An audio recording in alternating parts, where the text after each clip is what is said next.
Nk'uko bakunzi ba Kigali TV mwabidusabye muri benshi, ku bijyanye no gukora imibonano mpuzabitsina, ku bijyanye kunyara kw'abagore, abenshi mufite amatsiko murashaka kubisobanukirwa, niyo mpamvu uno munsi twabahitiyemo kubasobanurira bimwe mu bimenyetso bishobora kwerekana umugore cyangwa umukobwa ugira amavangingo hafi. Ubwo ubutaha tuzakomeza tubasobanurira ku byerekeranye na raporo sexuelle cyangwa ibyo bita imibonano mpuzabitsina kuri buri rwego. Uno munsi tugiye kuvuga ku mugore ufite amavangingo. Ese umuntu yamubwirwa n'iki? Ese umuntu amumenya ate?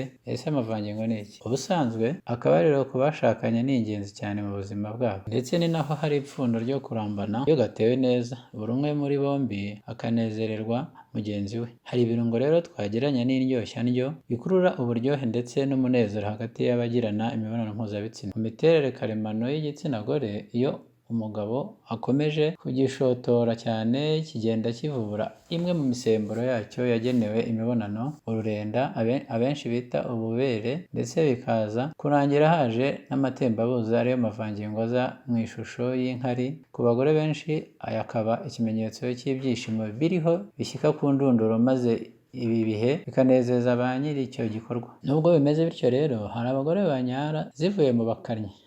Ubu urabyumva nawe, zivuye kure byagoranye. Mbese bisaba umugabo kubanza kwiyuha akuya no kudacika intege, agakomeza gukora, nyuma hafi ku bwa burembe amavangingo akaza. Hari n'abagore bigirira utuvangingo duke kandi tuva kure, ku buryo hari igihe birambira uwo bari kumwe mu gikorwa, akarekera aho akibwira ko uwo nta mavangingo agira. Hari abandi rero nanone bayagira hafi, mbese bitirirwa bisaba umugabo kwihanyagura akahata imbaraga gusa. Dore rero bimwe mu bimenyetso bizakubwira uko uwo mwenda gushakana cyangwa mukundana agira amavangingo hafi atakuvuna rwose, ayagendana ari wa wundi utazaguca umugongo. Icya mbere, kugira akada kabyimbye ahagana mu kiziba cy'inda. Aba bagore cyangwa abakobwa bafite mu kiziba cy'inda habyimbye ariko bitaraturutse ku nzoga, yaba anywa cyangwa kuba yaba atwite inda ikiri nto. Ubushakashatsi bwerekanye ko abantu habyimbye ahagana hepfo y'umukondo akenshi aba ari amavangingo aba ategereje kuzasohoka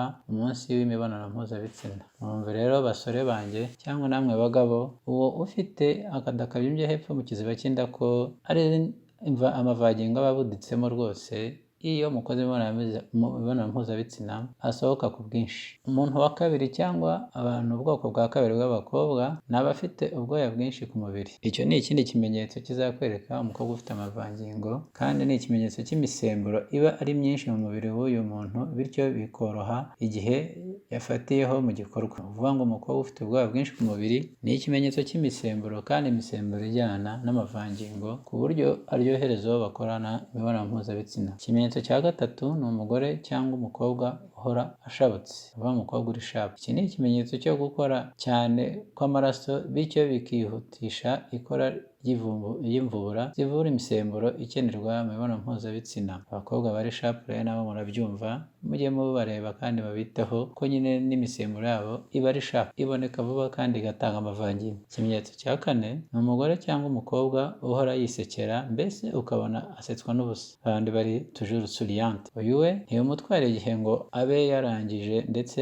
n'amavangingo yisukanuye. Uyu yorohereza cyane uwo bagirana imibonano mpuzabitsina, kuko aba ashobora kumunyaza igihe ashakiye bitagombye kubira icyuya. Abyumva abasore namwe bagabo, wa umukobwa uri suriyante, wa mugore uhora ari suriyante, uhorana akanyamuneza, ubu rwose ngo n'amavangingo bari tayari. Ikimenyetso cya gatanu ni umugore cyangwa umukobwa ufite mu matako hegeranye. Urabyumva babandi rero bagira amatako hegeranye, umugore ufite mu matako hegeranye hatarimo umwanya, ku buryo iyo umurebye umuturutse inyuma utabona umwanya mu maguru ye. Uyu nawe ngo ku mazi arebaho, ku mazi araruze rwose, amavangingo aba ari yose. Urabyumva ko abayitegereza amaguru y'abakobwa mugomba gushishoza neza mukamenya ufite amavangingo mugendeye ku maguru ye yegeranye umuturutse inyuma. Ingingo ya gatandatu, aricyo kimenyetso cya gatandatu tugiye gusorezaho, kizakwereka umugore cyangwa umukobwa ufite amazi cyangwa unyara, ni umugore ukunda kunywa inzoga z'amafuro, ndavuga za byeri. Abandi nabo bikundira ikiyeri rwose, ngo nabo ku mavangingo baba bari hafi aho. Kuri uyu nawe bivugwa ko iki kigero cya alcohol gishobora kugira uruhare mu ivumburwa ry'imisemburo imwe n'imwe y'umubiri, ndetse n'iyo mu gihe cy'imibonano ku buryo byorohereza umugabo uri kubonana n'uyu mugore cyangwa umukobwa wafashe ku gatama, mbese mu kinyarwanda cy'ubu washyizemo agakoni. Ibaze nawe witambitsemo agakoni rwose ngo n'amazi n'amavangingo aba ari tayari. Ngahe nguko rero ahasigaye ni ahawe ho kureba niba ubushakashatsi buba bwarakozwe ari bwo, gusa mbibutse ko ubundi imibonano mpuzabitsina yemerewe abashakanye, ubundi buryo butari ubu bwitwa ubusambanyi kandi Imana ibwanga urunuka. Niba wowe utarashyingirwa cyangwa ushinga urwawe, byaba byiza wifashe ugategereza uwawe muzajyana mu kubaka urugo kandi urugo ari rwo juru rito. Murakoze kubana natwe, mugire umunsi mwiza, mwakagira impagarike n'ubugingo. Mukomeze kandi gukanda subscribe, musharinge inkuru zacu, mukomentinge kugira ngo turusheho kumenya ko ibyo tubategurira bageraho kandi banezeza. Murakoze cyane.